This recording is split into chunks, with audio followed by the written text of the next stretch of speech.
Let's throw some jabs. The fight starts now!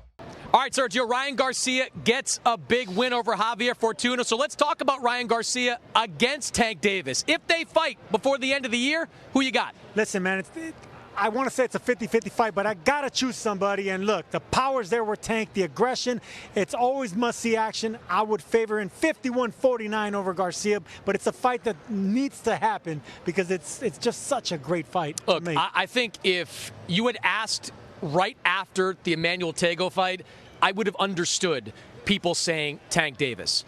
I don't know where the Ryan Garcia skeptics are after a fight like this. Fortuna has been beat before. He has not been beaten as badly as he was beaten by Ryan Garcia tonight.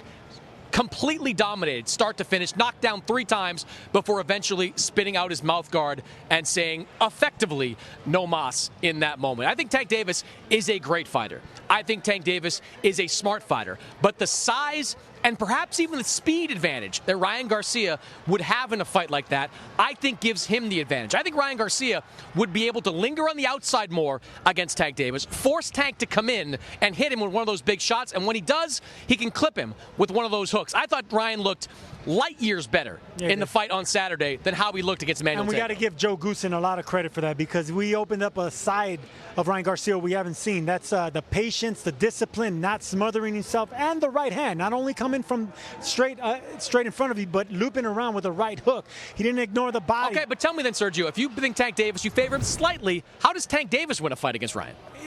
Pressure and the fact that he knows how to chop tall fighters in half with that straight left hand. He guts them in half and he comes up with right uppercuts from there, right hooks, and then the onslaught starts. The power is real. That's why I got to favor that. But he's more than just power. He knows that he has a fight IQ. I've seen it with the fighters that he faces. The only thing that I question now and why I make this so close of a 50-50 fight is Ryan Garcia has a better resume than Tank Davis. Luke Campbell, better. Javier Fortuna, former champion, better. Those two names carry enough weight to say, hey, why would you question Ryan Garcia against Tank Davis? Just because of the knockouts or the name? No, the resume's there. And look, here's my question for Tank Davis if this fight takes place at 140.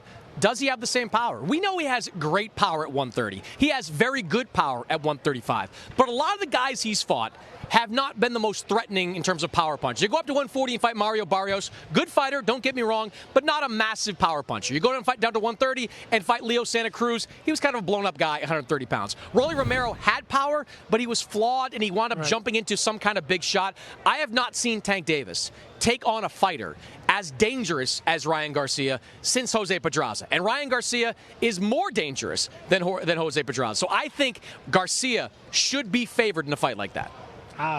Tough one again, but look, there's different types of power, Mannix, and you're going to see it clearly if Garcia and Tank Davis ever fight. Tank Davis has that explosive, heavy-handing, crunching power. We know what kind of power Garcia has. It's speed, whipping power. They're both going to trouble you in different ways. The difference is Garcia can just graze you with that speed and rock you. It won't be as much as a crunching power punch from Tank, but it's going to shake you. It's just beautiful. It's two different types of punches. And I want to see it. Well, look, we disagree on who would win that fight.